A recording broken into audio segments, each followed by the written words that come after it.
ঢাল্লাপাটির দলেরা চলে গেছিল কুচি শহর মেলাতে ঠাকুর দর্শন করতে ও ভোগ খেতে।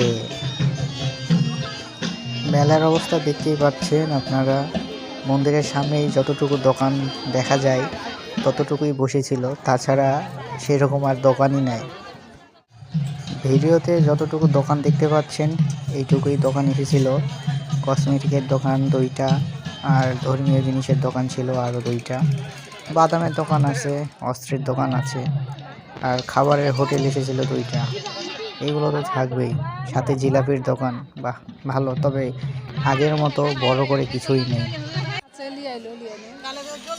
মেলা ঘোরা শেষ করে আমরা এখন চলে যাই ভোগ খাওয়ার জন্য। দেখতেই পাচ্ছেন অবস্থা কি, যেখানে খাই দেয় সেখানে মানুষের ভিড় হয়।